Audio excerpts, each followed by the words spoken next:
अस्सलाम वालेकुम जी, welcome to update reviews. आज इंडिया और पाकिस्तान का मैच हुआ और साहबजादा फरहान ने जो है वो बहुत ही अच्छी बैटिंग की और उसके बाद जो फ़खर थे वो उनका साथ देने की कोशिश कर रहे थे लेकिन स्ट्रगल कर रहे थे।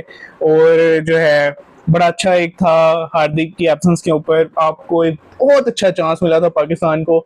उसके बाद जो फरहान अली आगा बार बार कह रहा हूँ मैं, साहबजादा फरहान ने जो एक स्टार्ट दिया वो भी बेहतरीन था। उसके बाद आए साइम अयूब, उन्होंने खेलने की कोशिश की, एक दो चौके मारे, लेकिन स्टिल अगेन मुझे नहीं लग रहा कि कोई वो अपनी मिस्टेक से लर्न नहीं कर रहे कि किस तरह से खेलना है, कोई गेम अवेयरनेस नहीं है।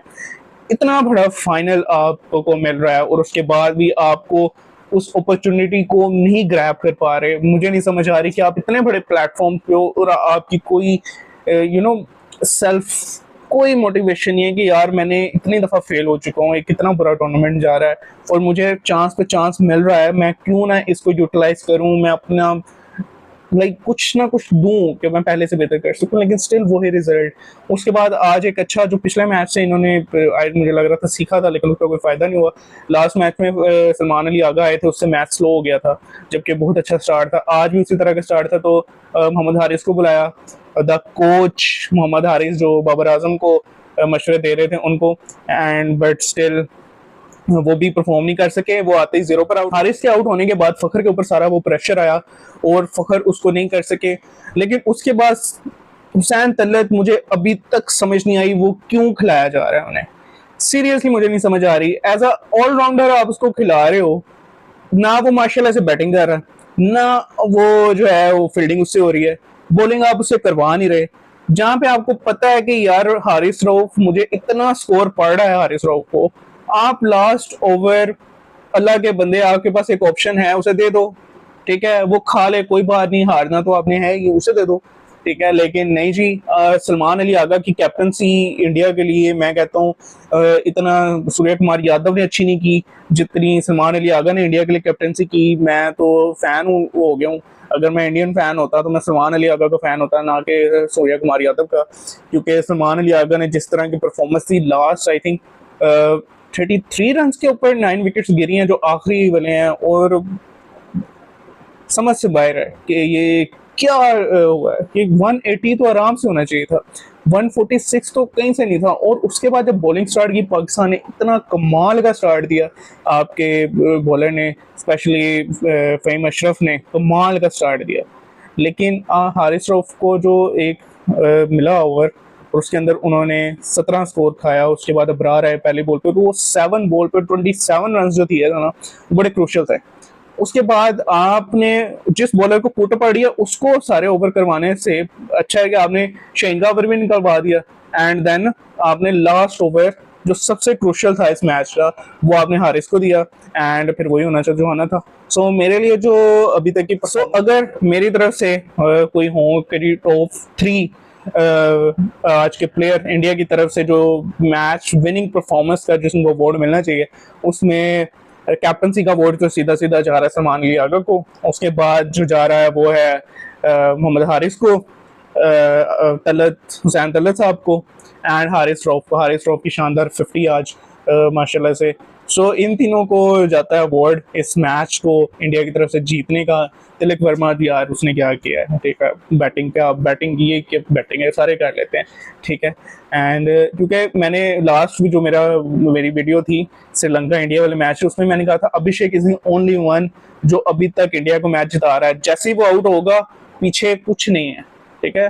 शुभमन गिल आए, शुभमन गिल ने करने की कोशिश की, एंड जैसे ही वो आउट हुए थे उसके बाद इंडिया थी, तिलक वर्मा खड़े रहे, सिंगल्स बना के वो प्रेशर को डिसॉल्व कर रहे थे। लेकिन जैसे ही वो एक हुसैन तलत ने कैच छोड़ा, उसके बाद एक बड़ा मिला, उसके बाद गोल्डन अपॉर्चुनिटी थी मोहम्मद हारिस के पास रन आउट की, वहां पे तिलक आउट हो जाता और कोई बैट्समैन था ही नहीं इंडिया के पास। लेकिन जो मोहम्मद हारिस हैं वो माशाल्लाह से उन्हें टिप्स देने से इंटरव्यूज में फुर्सत मिले, देन वो परफॉर्मेंस पे करें। सो मजाक को अगर हम एक साइड पे रखें तो इस टूर्नामेंट में पता चला है कि जो करने लगे थे ना, जो बाबर से पहले का एरा था, ठीक है, जो मैंने क्रिकेट पर्सनली जो है वो 2007 से देखना शुरू किया, ठीक है, जब से T20 का वर्ल्ड कप था, उसके बाद सारा 2009 का वर्ल्ड कप। सो हमने हमेशा से ना एक बात सुनी थी कि इंडिया की बैटिंग, पाकिस्तान की बॉलिंग, इंडिया की बैटिंग, पाकिस्तान की बॉलिंग, ठीक है।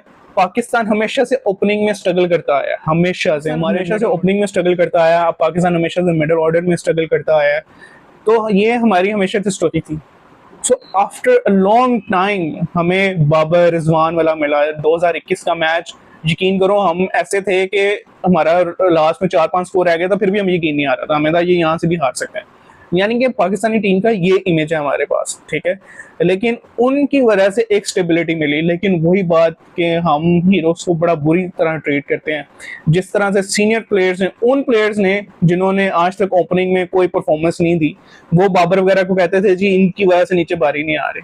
भाई बारी लेने के लिए नहीं खेल रहे, मैच जीतने के लिए खेल रहे हैं। अगर वो मैच उनकी वजह से एक स्कोर हो रहा है, एक एम्बैरेसमेंट बच रही है, ठीक है। अगर बाबर ऊपर से जो है वो 150 स्कोर कर देते हैं दोनों, और नीचे से बॉलिंग उसको डिफेंड नहीं कर पा रही, देन फायदा उसका, ठीक है। तो आप बाबर पे तो नहीं ब्लेम कर सकते, उन बॉलर्स पे करेंगे ना, हर कोई अपनी परफॉर्मेंस के तहत वहां पे पहुंचा हुआ है। सो यहाँ पर अगर हम देखें, साहबजादा फरहान और फहीम अशरफ की परफॉर्मेंस टोटली वेस्ट हुई, ठीक है। इनके अलावा कोई पीछे बचा ही नहीं।